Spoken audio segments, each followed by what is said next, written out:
leg. You take my permission. I am on leg. I am on leg, gentlemen. I am on leg. आप parliamentarian है, please. I am on leg. I said. I am on leg. I am on leg. I said I am on leg. I am said I am on leg.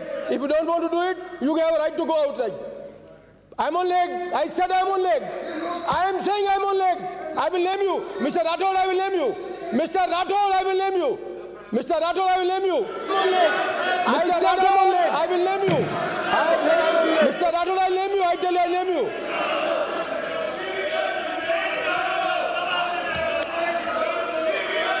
प्रश्नकाल press 21.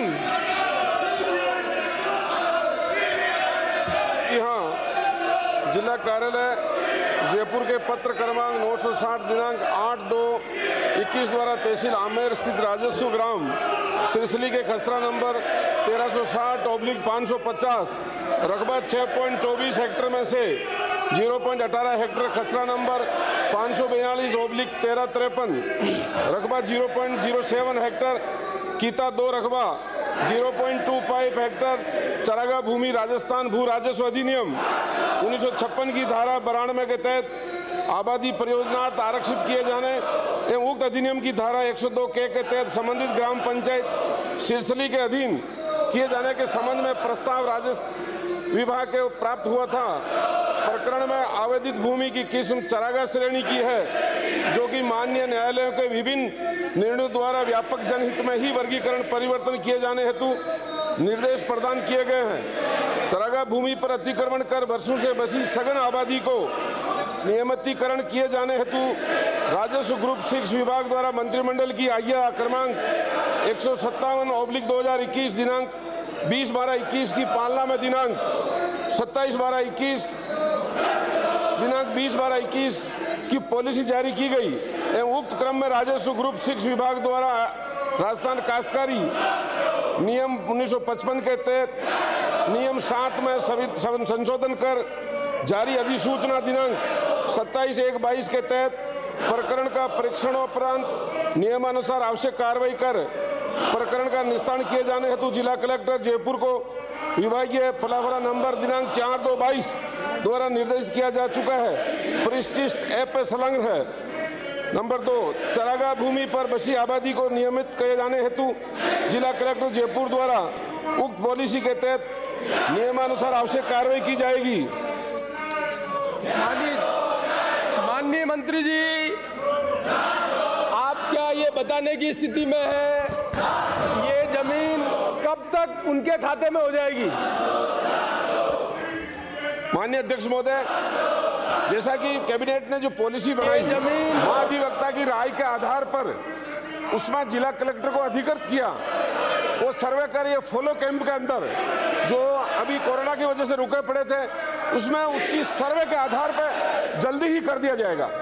आप कोई समय सीमा निर्धारित करने की स्थिति में है क्या मंत्री महोदय? कोई समय सीधा निर्धारित करने की स्थिति में है? समय सीमा निर्धारित करने की स्थिति में है? माननीय अध्यक्ष महोदय, जो फॉलो कैंप है ये एक जगह का नहीं, पूरे राजस्थान का मैटर है। हर जगह सर्वे कर ये अभी फॉलो कैंप के अंदर कर दिया जाएगा। अगला प्रश्न संख्या 22।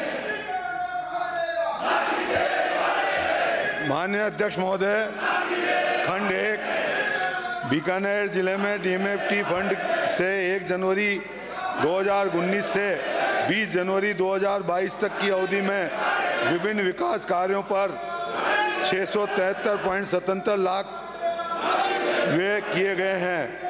उक्त अवधि में स्वीकृत कार्यों की विधानसभा वार सूची परिशिष्ट 1 पर उपलब्ध है। खंड 2, जी हाँ, ट्रस्ट फंड में उपलब्ध राशि का उपयोग Rajasthan district mineral foundation trust नियम 2016 के प्रावधानों के अनुसार जिले में खनन से प्रभावित क्षेत्रों एवं व्यक्तियों के हित व लाभ के लिए किया जाता है। बीकानेर जिले में खनन से प्रभावित क्षेत्रों में गवर्नर काउंसिलिंग के अनुमोदन अनुसार ट्रस्ट फंड की राशि का उपयोग किया गया है। खंड 3, जी नहीं, विस्तृत विवरण प्रश्न के भाग संख्या 2 के जवाब में दिया गया है। अगला प्रश्न 23 प्रश्न संख्या 23। 23 माननीय अध्यक्ष महोदय, जी हाँ, विधानसभा क्षेत्र किशनगढ़ में स्थित ऐतिहासिक गुदलाव झील का सौंदर्यीकरण कराने के संबंध में राष्ट्रीय झील संरक्षण योजना के अंतर्गत 34 करोड़ लागत की विस्तृत योजना। राजस्थान में 144 मुख्य मंडी यार्ड है, 329 गौण मंडी यार्ड है, 7 निजी मंडी यार्ड है। इतनी बड़ी संख्या में मंडियां होते हुए भी कर्मचारियों की संख्या नगण्य, मात्र 400 पदों की भर्ती की बात कर रहे हैं। क्या मंत्री जी इन मंडियों को सुचारू रूप से चलाने और किसानों के हित में काम करेंगे और सारी पूरी संख्या में आप कर्मचारी भर्ती करेंगे? माननीय मंत्री जी।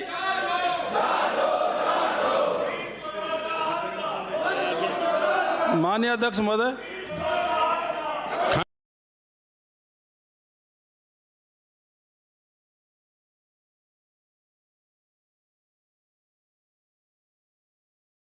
खंड की कृषि उपज मंडी समितियों में कनिष्ठ सहायक के रिक्त पद 400 पदों पर सीधी भर्ती की कार्रवाई हेतु अर्चना निर्धारित पाठ्यक्रम एवं scheme Rajasthan institute of cooperative education and management Raisen को भेजी गई थी, परंतु भर्ती हेतु विज्ञप्ति जारी नहीं किए जाने एवं आवश्यक संसाधन की कमी से अवगत कराए जाने के पश्चात सक्षम स्तर से निर्णय उपरांत उक्त भर्ती की कार्रवाई राजस्थान कर्मचारी चयन बोर्ड के माध्यम से कराए जाने हेतु अर्चना दिनांक 24/11/2021 को प्रेषित कर दी गई है।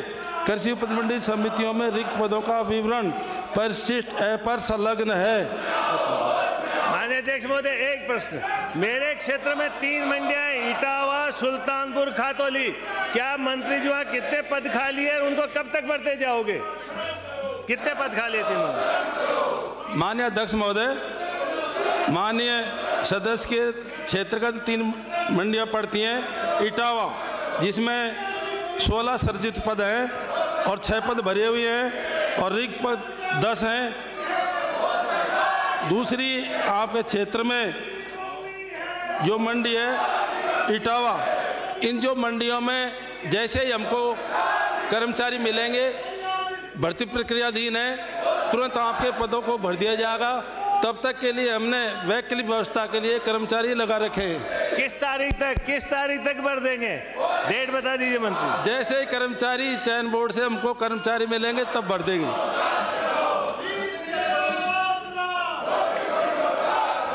प्रश्न संख्या 24।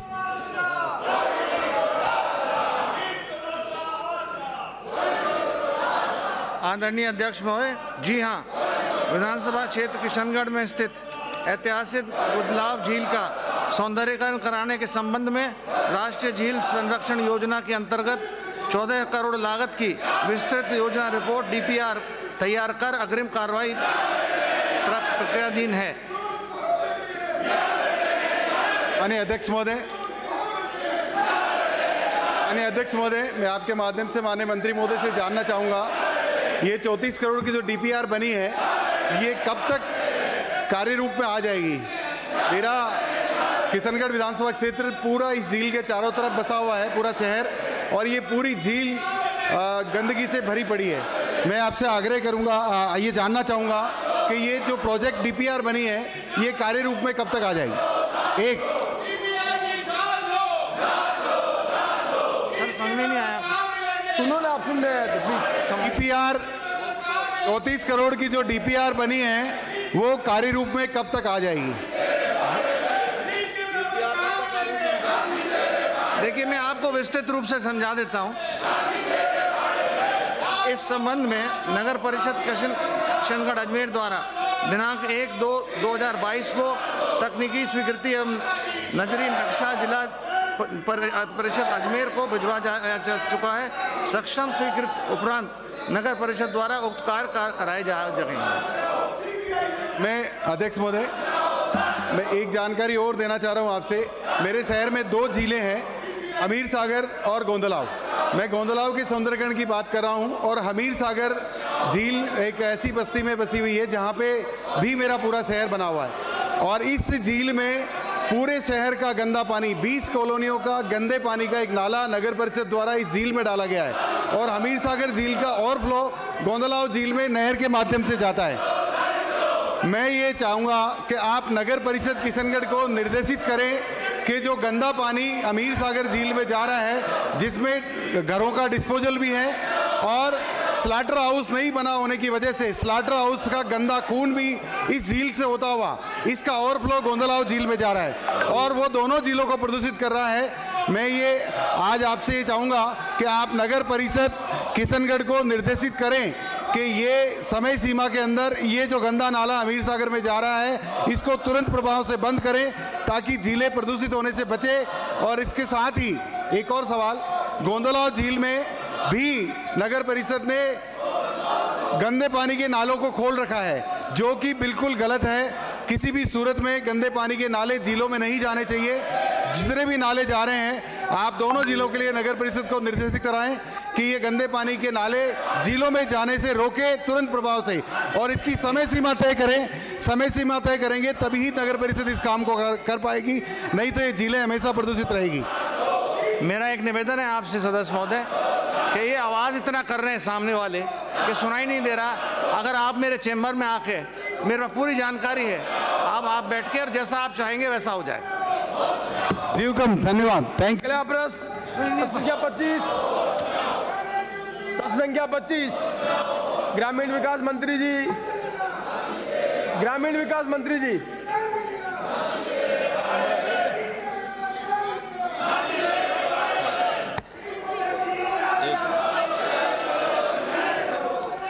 माननीय अध्यक्ष महोदय, खंड 1, जी हाँ, विभाग को कोटा जिले में विधायक कोष एवं सांसद कोष से 65 लाख की राशि के दुरुपयोग के संबंध में माननीय विधायक महोदय विधानसभा क्षेत्र सांगोद द्वारा वर्धमान महावीर खुला विश्वविद्यालय कोटा में सभागार निर्माण कार्य की शिकायत प्राप्त हुई थी।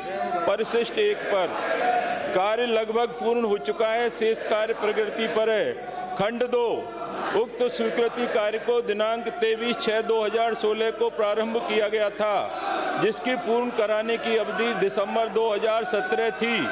कार्य में विधायक कोष से राशि 35.71 लाख, सांसद कोष से राशि 11.25 लाख, कार्यकारी संस्था श्री दिगंबर जैन भगवान महावीर संस्थान दादावाड़ी कोटा की हिस्सा राशि 21.43 लाख सहित कुल राशि 68.39 लाख रुपए का व्यय किया गया। खंड 3, जी नहीं, कार्य का मूल्यांकन कार्यकारी संस्था द्वारा उसे उपलब्ध करवाई गई प्रथम किस्त का उपयोग पूर्ण होने के बाद द्वितीय अथवा अंतिम किस्त की मांग किए जाने पर किया जाता है। कार्य पूर्ण होने पर कार्यकारी संस्था द्वारा अंतिम किस्त की मांग के समय नियमानुसार मूल्यांकन करवाया जाएगा। वर्तमान में कार्य प्रगति पर है। खंड 4, वर्तमान में कार्य लगभग पूर्ण हो चुका है, शेष कार्य माह फरवरी 2022 के अंत तक पूर्ण करा लिया जाएगा। विलंबित कार्य हेतु नियमानुसार कार्रवाई की जाएगी। अगला प्रश्न जोगिंदर।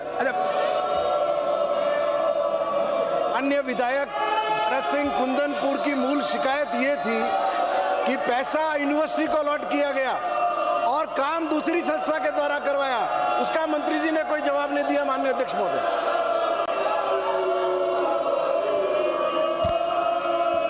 माननीय अध्यक्ष महोदय, ये विधायक कोष और सांसद कोष के द्वारा 5 विधायकों ने 10-10 लाख रुपए, 50 लाख रुपए और सांसद महोदय के माध्यम से 15 लाख, टोटल 65 लाख रुपए, और दिगंबर महावीर जो जैन संस्था दादावाड़ी के द्वारा उसके हिस्से राशि 30% यानी 31.43 लाख रुपए के समायोजन से प्रथम किस्त जारी की गई थी। अगला प्रश्न स्थगित किया गया। 26 नंबर प्रश्न संख्या 27, प्रश्न संख्या 27। अध्यक्ष महोदय, खंड 1, सिंधुक नहर परियोजना में वापकोस लिमिटेड द्वारा दिनांक 15/5/2017 से 118 ग्रामों में किलाबंदी मुरबाबंदी का कार्य किया जा रहा है।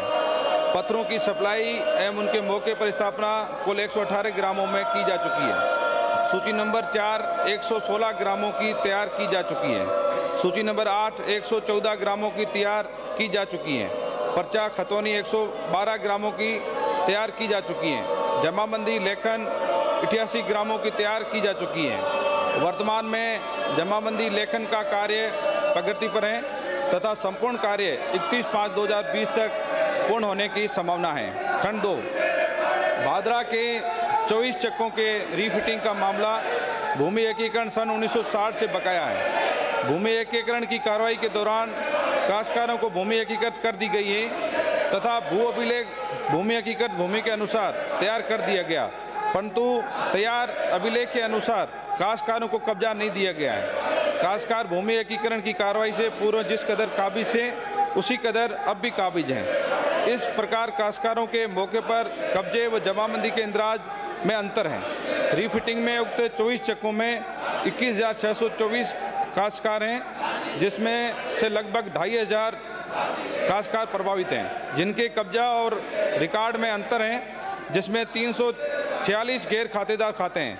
इसमें से 143 खाते सेटलमेंट के गैर खाते हैं, अर्थात जिन्हें सेटलमेंट के दौरान सेटलमेंट अधिकारियों द्वारा बिना किसी अलॉटमेंट आदेश, बिना सक्षम आदेश व अधिकारिता के गैर खातेदार दर्ज कर दिया था। उक्त प्रकरणों हेतु राजस्थान उपनिवेशन भाखड़ा परियोजना में सरकारी भूमि का आवंटन एवं विक्रम नियम 1955 में प्रावधान नहीं है। इसके अतिरिक्त 149 प्रकरण पेराफेरियल क्षेत्र में गैर खातेदार के हैं। साथ ही इनमें अधिकांश प्रकरणों में सेल रजिस्टर में खाता नहीं खुला है। काश्तकार के द्वारा आवेदन करने के नियमानुसार मौके की एवं आवंटन पत्रावली की जांच उपरांत यदि ये सेटलमेंट के गैर खातेदार नहीं है तो उपखंड अधिकारी द्वारा सेल रजिस्टर में खाता खुलवाकर खातेदारी हेतु प्रस्ताव भिजवाने पर संभागीय आयुक्त द्वारा नियमानुसार निर्णय लिया जा सकेगा। 17 प्रकरणों में काश्तकारों द्वारा भूमि मूल्य जमा करवाए जाने उपरांत नियमानुसार कार्रवाई की जाएगी। 14 प्रकरणों में सेल रजिस्टर में खाते नहीं हैं, उनमें नियमानुसार मौके एवं कब्जा की एवं आवंटन पत्रावली की जांच करवाकर यदि ये सेटलमेंट के गैर खातेदार नहीं हैं तो उपखंड अधिकारी द्वारा सेल रजिस्टर में खाता खुलवाया जाकर नियमानुसार अनुमोदन उपरांत खातेदारी प्रकरणों का निस्तारण किया जाएगा। शेष 23 प्रकरण कब्जा नहीं होने एवं अन्य कारणों से विवादित प्रकरण है। देख जी, चकबंदी की बात तो समझ में आई, 112 चकों की कागज तैयार हैं, लेकिन 5वें महीने तक की संभावना भी बता रहे हैं। 5वें महीने तक मैं मान लेता हूं सरकार कर देगी, लेकिन 2,500 किसान ऐसे हैं अध्यक्ष जी 60 साल बाद भी वो कब्जे में हैं, न तो डिग्गी बना सकते, न फसल बीमा का फायदा ले सकते, न केसीसी बना सकते, वो जमीन से जुड़े हुए राज्य सरकार के किसी भी फायदे का फायदा नहीं उठा सकते। 2,500 लोगों के लिए जो मंत्री जी ने जवाब दिया है, मैं ये चाहता हूं मंत्री जी मुझे ये बताएं कि इन लोगों का अंतकार दर्ज करने के लिए कितना वक्त और लगेगा, उसके लिए इनकी क्या कार्य योजना है? अध्यक्ष महोदय, जो खंड 2 है उसमें हमने सभी प्रकार के अलग अलग कारण आपको बताए हैं। उसमें अलग अलग कई कारण हैं। कहीं तो किसान ऐसे हैं जो गैर खातेदार, जो 143 खाते थे सेटलमेंट के गैर खातेदार हैं। कुछ 149 खाते ऐसे जो पेराफेरियल क्षेत्र में आ रहे हैं, वो गैर खातेदार हैं। और 17 प्रकरण ऐसे हैं जिसमें किसानों ने ही अपना पैसा जमा नहीं कराया है। और 14 प्रकरण ऐसा जो सेल रजिस्टर खाता भी नहीं खुला है। और 23 प्रकरण ऐसे हैं जो कस्टोडियन भूमि पर हैं, उनका आवंटन निरस्त हो चुका है।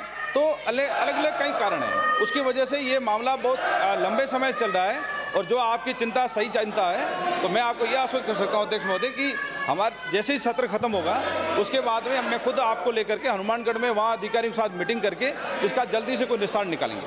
ठीक है सर। अगला प्रश्न संख्या 28।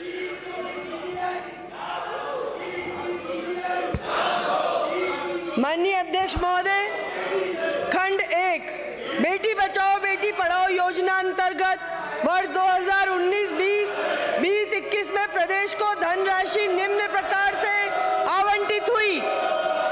वर्ष 2019-20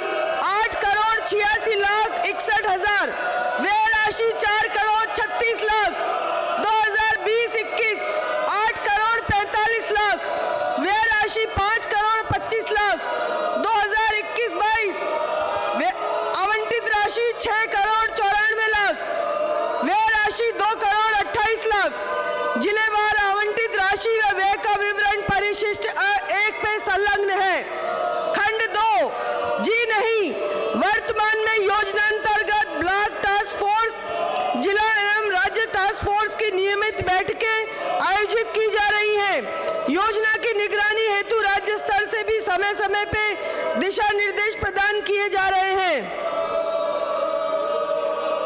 माननीय मंत्री जी, ये जो आंकड़े हैं 19-20, 20-21 एलोकेशन और एक्सपेंडिचर के बीच में अंतर है। जो राशि दी गई और खर्च की गई उसमें अंतर है। इस अंतर को पूर्ण कर क्या करेंगे? माननीय अध्यक्ष महोदय, जो राशि भारत सरकार द्वारा 2 चरणों में दी जाती है, 50 लाख की राशि 1 वर्ष में दी जाती है, जिसको 25-25 लाख में 2 चरणों में दिया जाता है। प्रथम चरण अप्रैल से लेकर सितंबर तक का और अगला चरण अक्टूबर से लेकर मार्च तक का। लेकिन मुझे बताते हुए सदन को आपको जानकारी देना चाहती हूँ, 2015 से 18 के मध्य जो राशि आवंटित हुई थी वो 12 करोड़ हुई थी 3 वर्षों में। उस समय इन्होंने सिर्फ 28% राशि खर्च की थी। हम लोगों ने सरकार में आने के बाद में 2019 से 21 के बीच में कोरोना काल के दौरान भी हमारे यहाँ पे 11 करोड़ राशि आई और हमने लगभग 45% राशि इसमें व्यय की, क्योंकि भारत सरकार समय पे एलोकेशन नहीं करता है, पैसों का आवंटन नहीं करता है। अप्रैल का पैसा सितंबर महीने में अक्टूबर महीने तक आता है। मैं आपको उदाहरण देना चाहती हूँ अध्यक्ष महोदय कि अभी जो चल रहा है फरवरी माह हमारा द्वितीय किश्त आनी चाहिए जो अक्टूबर से लेके मार्च के बीच आती है, लेकिन सिर्फ 22 जिलों के अंदर प्रथम किश्त आई है, दूसरी किश्त की तो बात ही नहीं करते। और जो प्रोग्राम हम लोग करते हैं उन प्रोग्रामों के लिए 6 महीने निकलने के बाद भारत सरकार पैसा देता है। जैसे गर्ल चाइल्ड डे अगर हम लोगों को मनाना है तो उसका समय निर्धारित है। हम अगर प्रोग्राम दिल्ली भेजते हैं तो वहां से आता है तो वो दिन ही चला जाता है। अगर हमें बच्चियों का स्कूल का प्रवेश उत्सव मनाना है तो वो जुलाई माह में मनता है, उसका पैसा हमारे पास दिसंबर में आता है, तो वो प्रोग्राम ही चला जाता है। ये भारत सरकार की जो नीति निर्धारण है इस योजना के तहत, इसके अंदर इस तरह की योजना बना रखी है कि बच्चियों को वास्तविक लाभ नहीं मिलता। भारत सरकार को अपनी नीति बदलनी चाहिए अगर वो बेटी बचाओ बेटी पढ़ाओ योजना को आगे बढ़ाना चाहता है। राजस्थान ने पिछले 3 वर्षों में जो प्रश्न लगाया हमारी बहन ने, उन्होंने, वो खुद मंत्री थी, सिर्फ 22% 3 वर्षों के अंदर पैसा खर्च किया और हमने लगभग 50% इन 3 वर्षों में कोरोना काल के दौरान भी पैसा खर्च किया। माननीय अध्यक्ष महोदय, प्रश्न संख्या 29।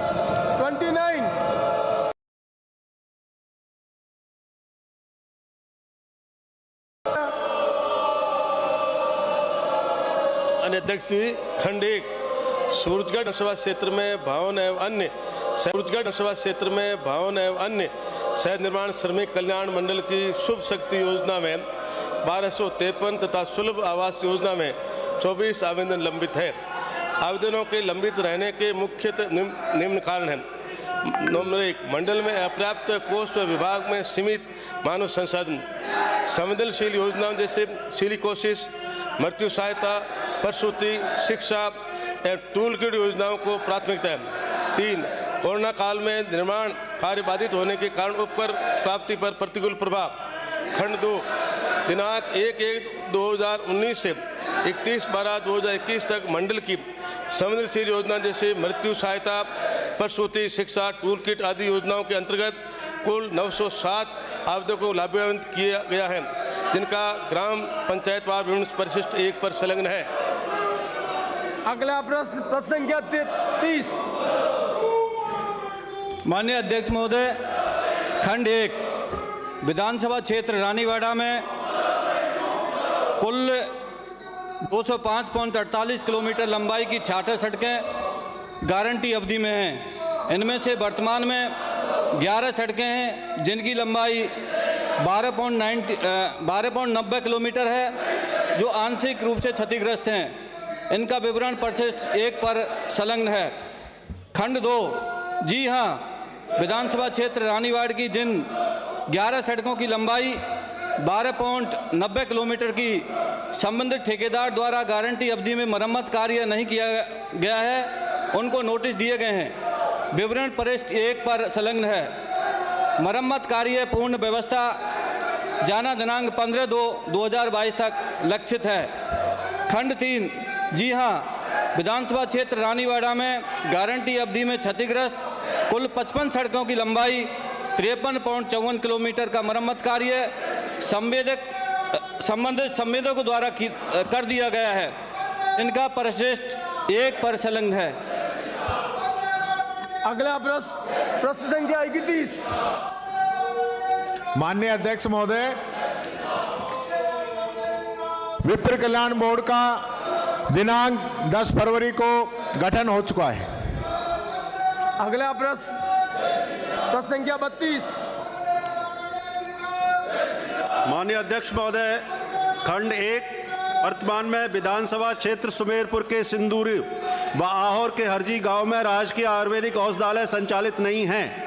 आयुष नीति 2021 के अनुसार वित्तीय संसाधनों की उपलब्धता का गुणांकन के आधार पर आयुर्वेदिक औषधालय खोलने पर विचार किया जा सकेगा। खंड 2, नहीं, अभी कोई प्रस्ताव विचाराधीन नहीं है। प्रश्न संख्या 33। माननीय मंत्री 33।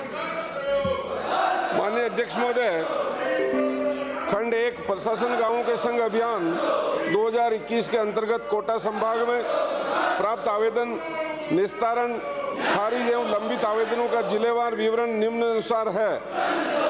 जिला कोटा आवेदन 2,94,364, निस्तारण 2,89,216, खारिज 562, लंबित 4,586। जिला बूंदी 1,46,828 आवेदन आए, निस्तारण हुए 1,42,571, खारिज हुए 3,584, लंबित 673। जिला झालावाड़ 2,56,021, निस्तारण है 2,53,356, खारिज हुए 2,665, लंबित 0।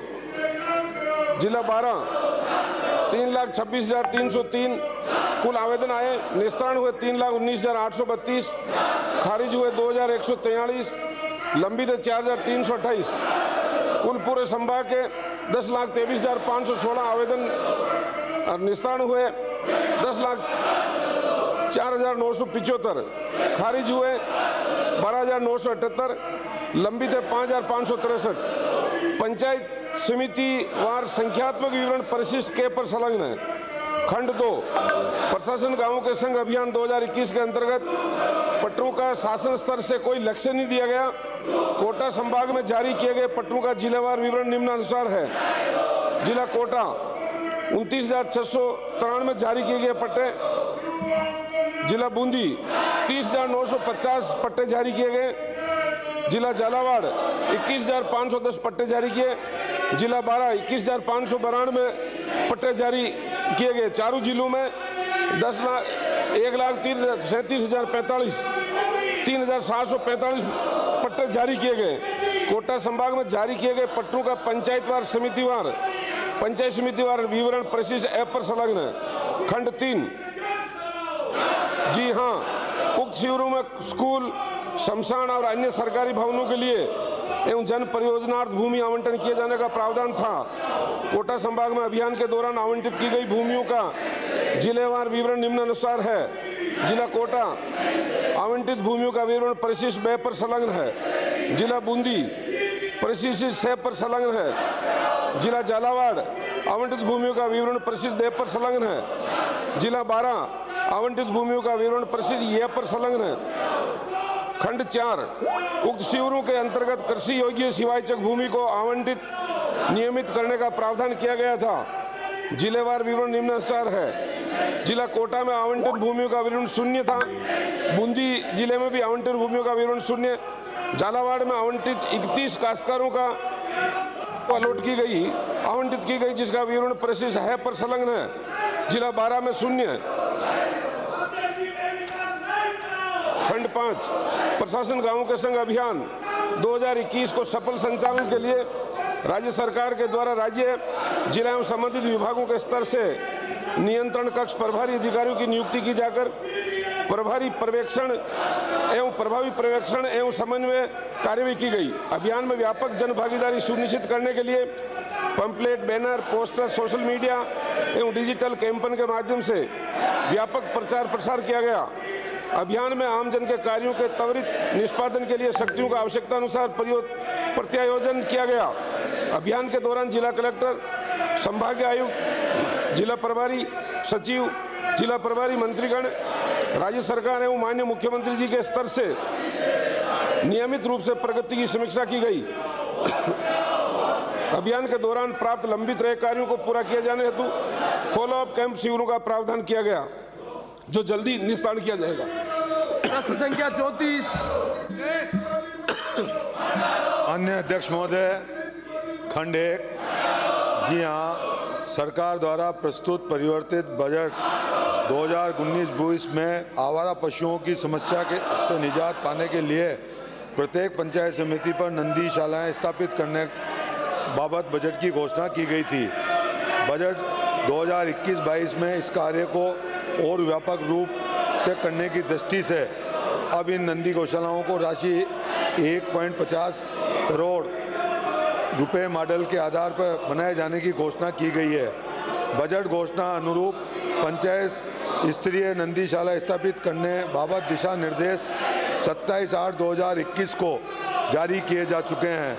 नंदीशाला संचालन करने वाली संस्थाओं का चयन संबंधित जिला गौपालन समितियों द्वारा किए जाने हेतु निविदा कार्रवाई प्रक्रियाधीन होने के कारण वर्तमान तक प्रदेश में पंचायत समिति स्तरीय नंदीशालाओं की संख्या 0 है। खंड 2, जिला गौपालन समिति जयपुर द्वारा नंदीशाला संचालन करने वाली संस्था का चयन करने हेतु निविदा की कार्रवाई प्रक्रियाधीन होने के कारण जयपुर जिले की पंचायत समिति में वर्तमान तक नंदीशाला खोले जाने की संख्या 0 है। खंड 3, इस वित्तीय वर्ष में पंचायत समिति नंदीशाला के लिए राशि 111.91 करोड़ का प्रावधान रखा गया है। जिला गौपालन समितियों द्वारा नंदीशाला संचालन करने वाली संस्था का चयन करने हेतु निविदा की कार्रवाई प्रक्रियाधीन होने के कारण वर्तमान तक प्रदेश में नंदीशाला खोले जाने की संख्या 0 है। जिलों को राशि आवंटन का कार्य प्रक्रियाधीन है। प्रश्न संख्या 35। प्रश्न संख्या 35 है। अध्यक्ष महोदय,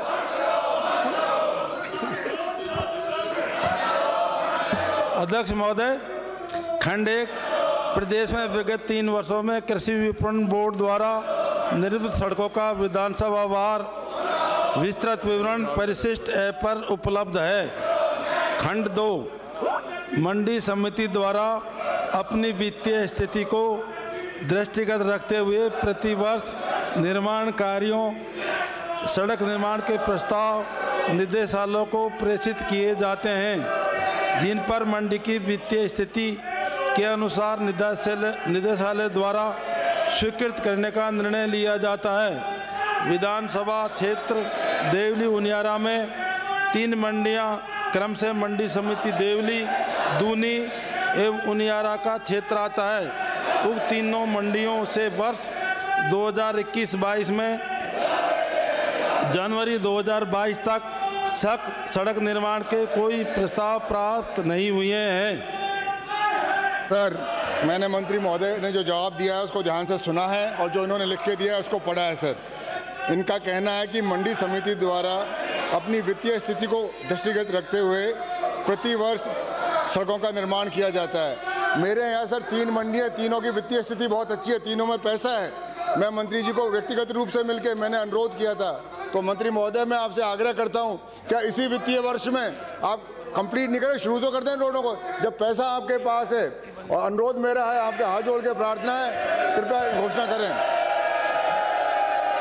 अध्यक्ष महोदय, माननीय सदस्य द्वारा अभी हाल ही में मुझे एक पत्र प्राप्त हुआ था। उस पत्र को हमने प्रस्ताव वास्ते 9/2/2022 को संबंधित मंडी को भिजवा दिया गया है। जैसे ही प्रस्ताव प्राप्त होंगे, माननीय सदस्य की सड़कों की स्वीकृति वित्तीय आधार पर कर दी जाएंगी। इस वित्तीय वर्ष में सर, अगर 5 साल बाद करेंगे तो फिर क्या मतलब है? शीघ्र कर दी जाएंगी सर। अगला प्रश्न इसी वित्तीय वर्ष में जितना पैसा होगा कर दी जाएंगी। धन्यवाद सर। अगला प्रश्न 36, प्रश्न संख्या 36। माननीय अध्यक्ष महोदय, खंड 1, जी हाँ, राज्य बजट वर्ष 2021-22 में पर्यटन गतिविधियों की गति प्रदान करने के लिए पर्यटन विकास कोष में 500 करोड़ का प्रावधान किए जाने की घोषणा की गई है, जिसमें से 200 करोड़ रुपए प्रदेश के टूरिज्म डेस्टिनेशन के रूप में ब्रांडिंग करने तथा 300 करोड़ रुपए आधारभूत संरचना व निवेश आदि के लिए खर्च किए जाएंगे।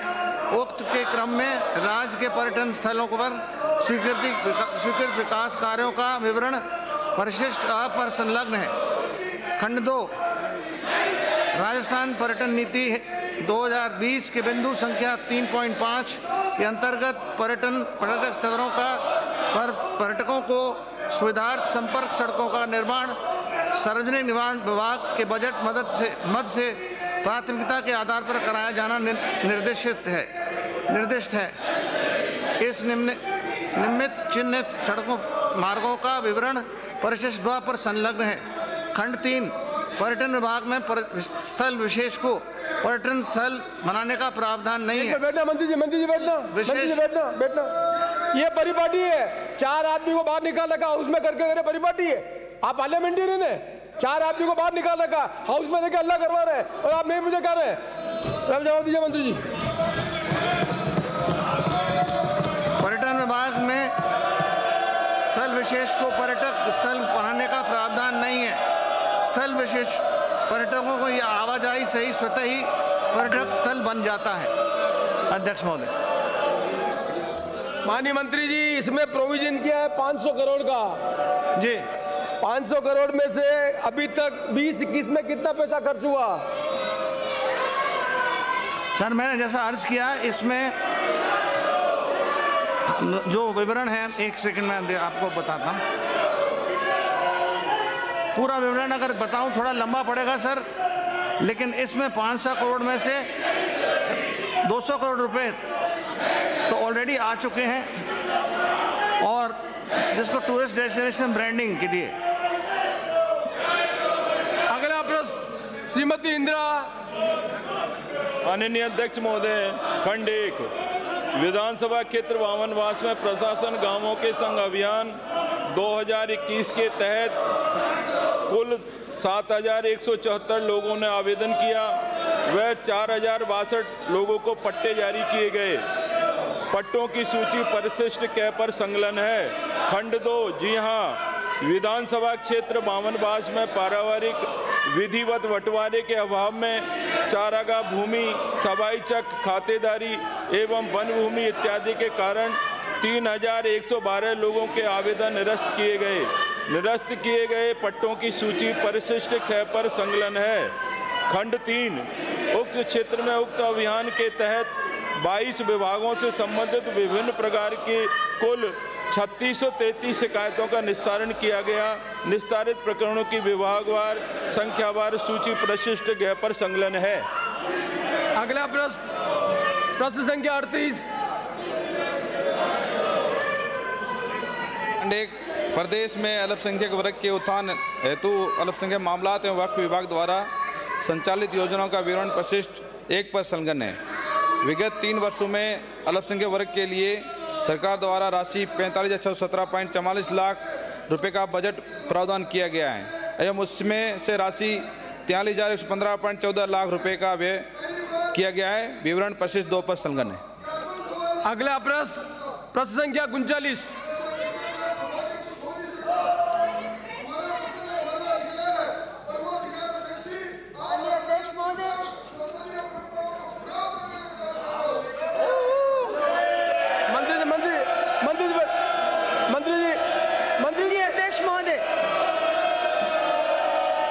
संसदीय परंपरा को मुझे ज्ञान दे रहे हैं, संसदीय परंपरा ज्ञान दे रहे हैं।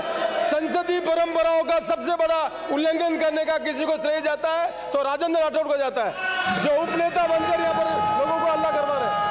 4 सदस्यों को कल बाहर निकाला। आप संसदीय परंपरा के अनुसार 4 सदस्यों को सदन पे बाहर रखकर हाउस में आते, ये परंपरा होती है। ये परंपरा नहीं होती है। All power vest with the speaker.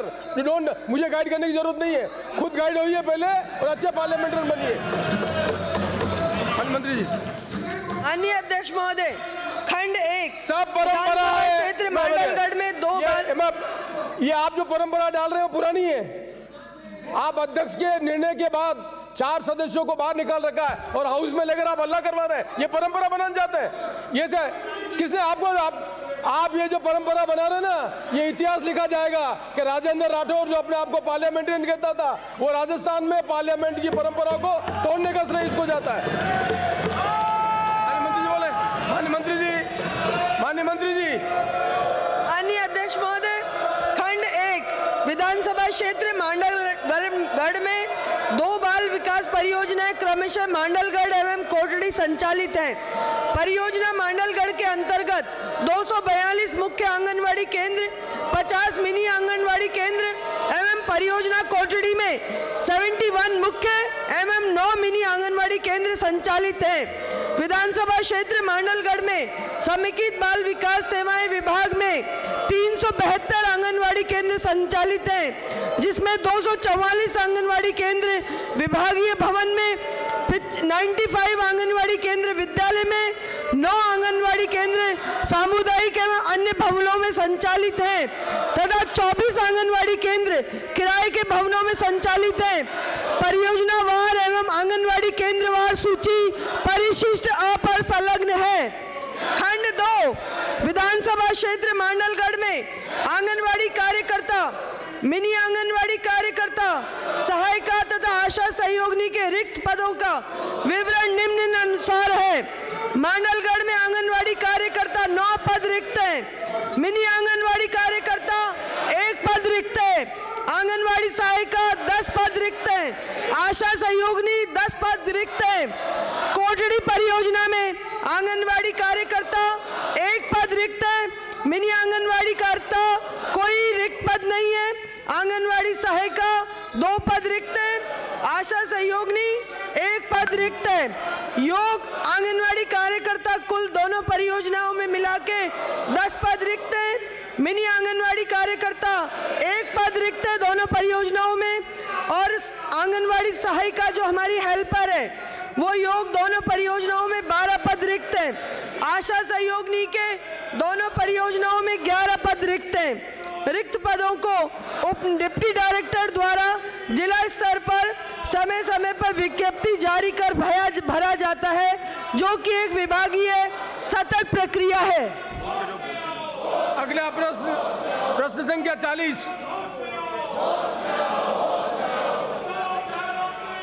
माननीय अध्यक्ष जी, खंड 1 गठित प्रबंध समिति की बैठक दिनांक 6/11/2020 में लेबर कॉलोनी शिवाजी नगर को श्रम विभाग से नगर परिषद पाली को हस्तांतरण करने का निर्णय लिया गया, जिसके तहत नगर परिषद पाली द्वारा श्रम विभाग के अधिकारियों एवं कर्मचारियों हेतु खाली भूभाग पर क्वार्टर निर्माण करने के पश्चात कॉलोनी नगर परिषद को हस्तांतरित की जाएगी।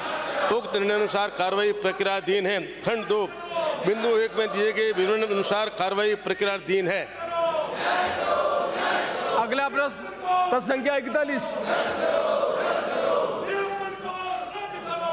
माननीय अध्यक्ष महोदय, खंड 1 जी हाँ, विधानसभा क्षेत्र रेवदर की तहसील रेवदर में भटाना से जावल मंगरीवाड़ा की दूरी 8 किलोमीटर है, जिसका निर्माण करवाया जाना राज्य सरकार के वित्तीय संसाधनों की उपलब्धता एवं पारस्परिक प्राथमिकताओं पर निर्भर करेगा। भटाना जो कि एक ग्राम पंचायत है, जो के अंतर्गत आने वाले गांव यथा शेवरा खेड़ा, कंबोइया खेड़ा व पावटी जनगणना वर्ष 2011 के पश्चात घोषित राजस्व ग्राम हैं, जो डामर सड़क से जुड़े हुए नहीं हैं। शेवरा खेड़ा एवं कंबोई या खेड़ा वर्ष 2012-13 में नवीन घोषित राजस्व ग्राम हैं तथा पावटी वर्ष 2015 में नवीन घोषित राजस्व ग्राम हैं। इस प्रकार उक्त ग्रामों की वर्ष 2011 के पश्चात नवीन राजस्व ग्राम घोषित किया गया है। क्षेत्रीय जनता व जनप्रतिनिधियों की ओर से मांग की जा रही है उक्त चारों सड़कों का निर्माण करवाया जाना राज्य सरकार के वित्तीय संसाधनों की उपलब्धता एवं पारस्परिक प्राथमिकता का निर्भर करेगा। खंड 2, उक्त कार्यों का निर्माण करवाया जाना राजस्थान सरकार के वित्तीय संसाधनों की उपलब्धता एवं पारस्परिक प्राथमिकता पर निर्भर करेगा। पर माननीय अध्यक्ष महोदय, मैं एक बात कहना चाहूँगा, अभी भी भारत सरकार की हमारी जो ग्रामीण विकास मंत्रालय है उसके द्वारा, उनके मंत्री द्वारा हमारा बीसी का कार्यक्रम हुआ था।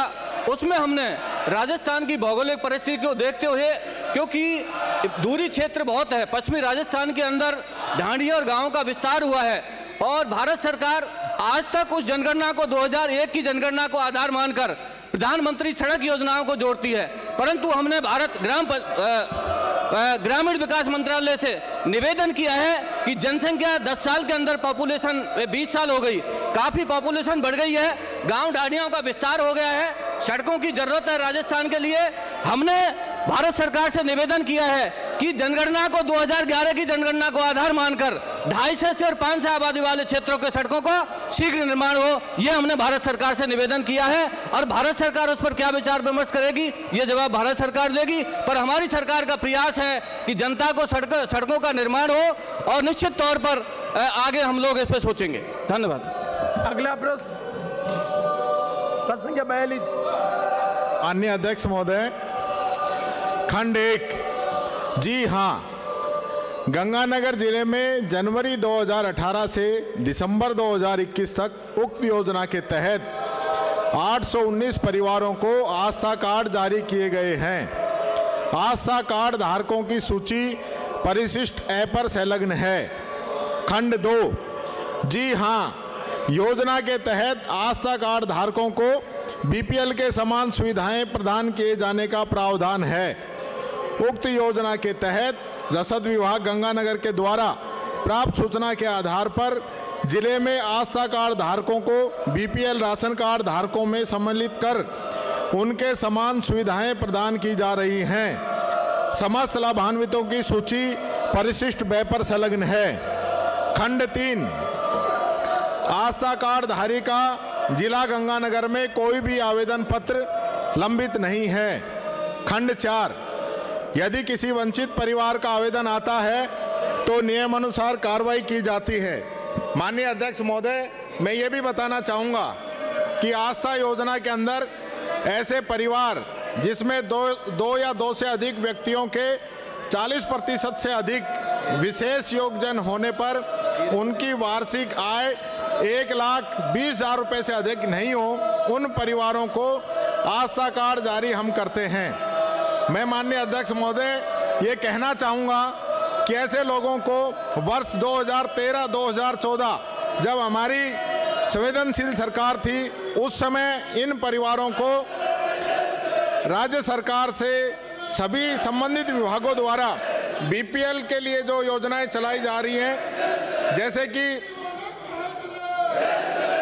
1 रुपये किलो गेहूं और निःशुल्क चिकित्सा सुविधा और पेंशन की योजनाएं, ये लाभ मिलेंगे, ये जारी किया गया, जिससे इन परिवारों को बीपीएल के समान सुविधा उपलब्ध कराई जाती है। साथ ही ग्रामीण विकास एवं पंचायती राज विभाग द्वारा मुख्यमंत्री ग्रामीण बीपीएल आवास योजना एवं स्वच्छ भारत मिशन ग्रामीण योजना, ऊर्जा विभाग द्वारा बीपीएल कार्ड धारकों को 50 यूनिट प्रति माह के उपभोग पर अनुदानित विद्युत दर से विद्युत उपलब्ध करवाना है।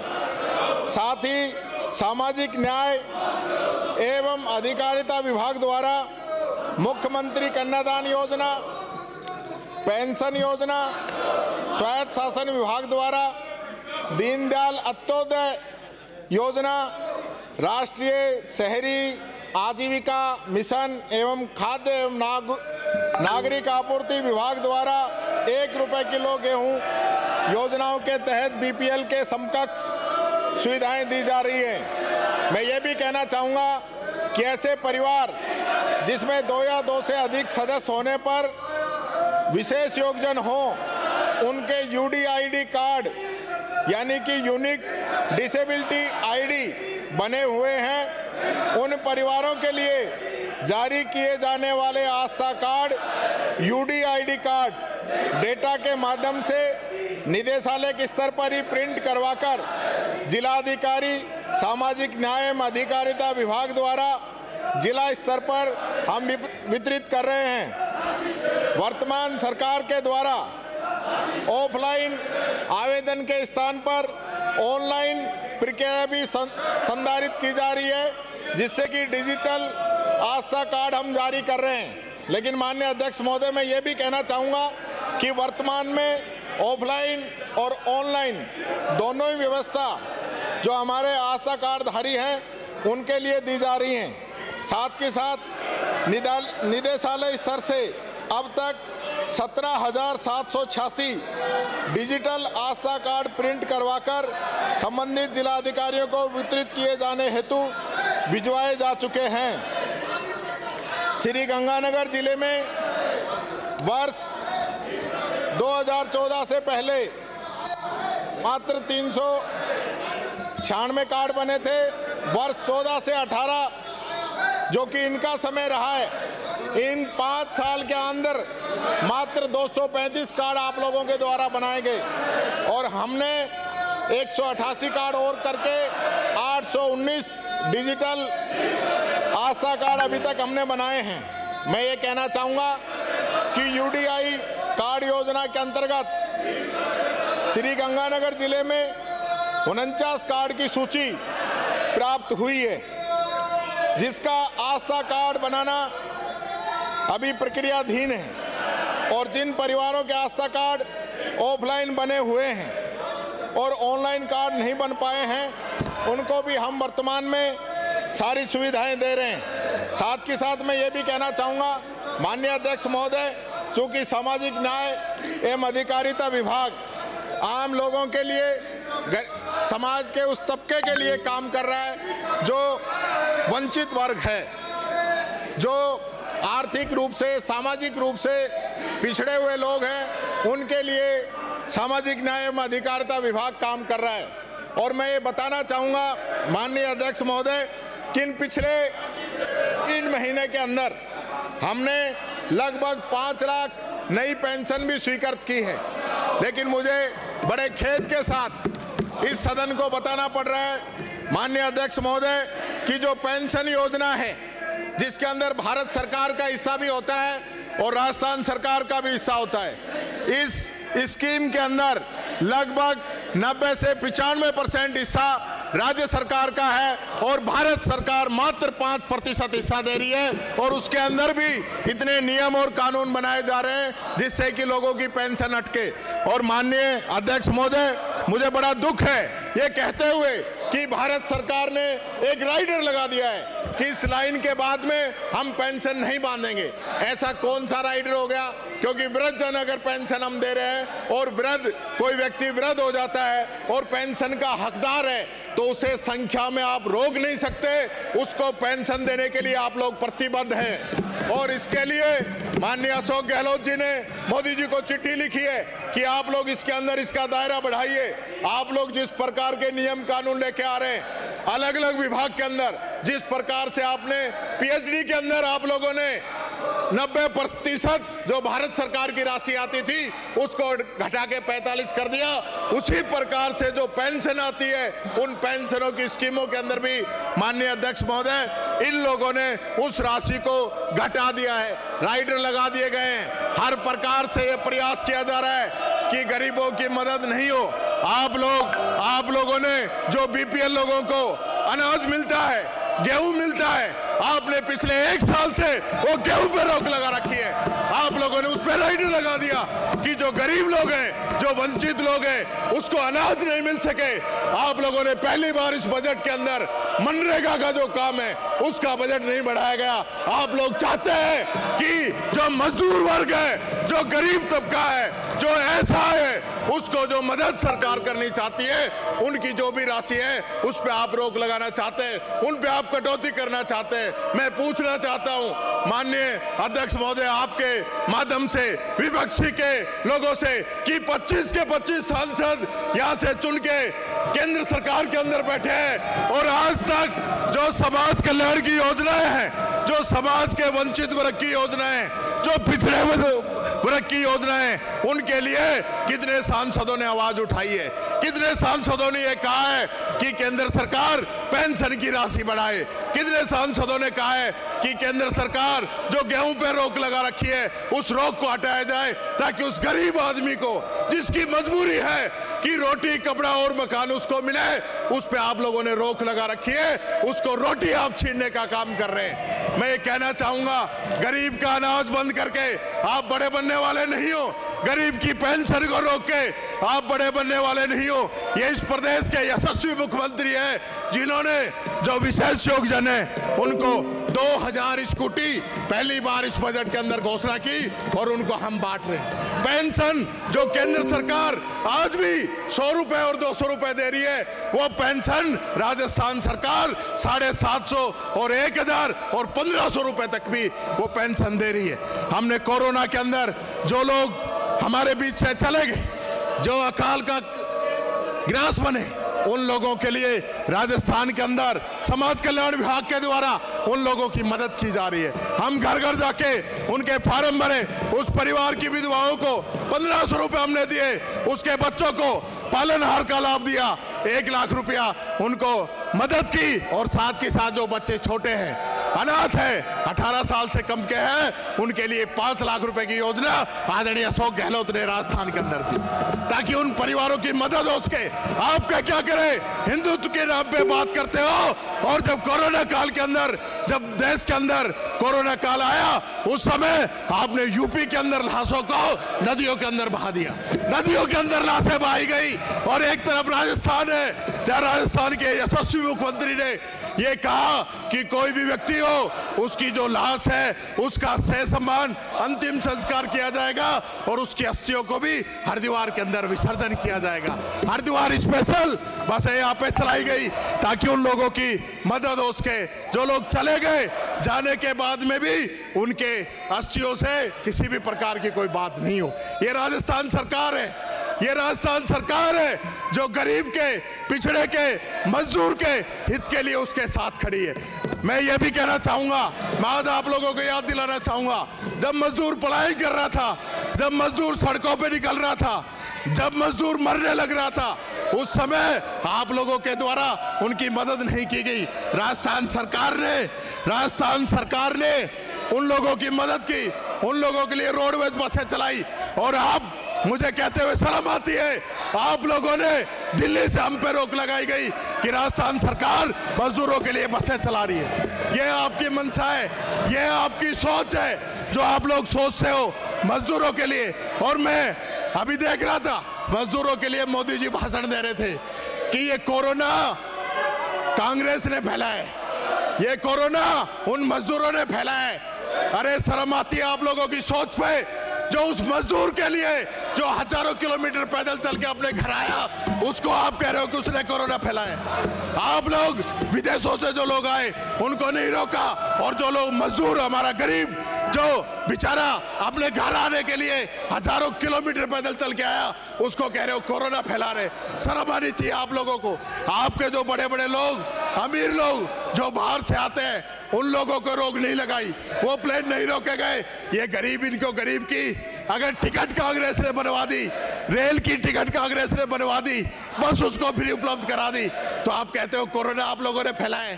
शर्म आनी चाहिए आप लोगों को, शर्म आनी चाहिए। और गरीब के लिए मैं कहना चाहूंगा,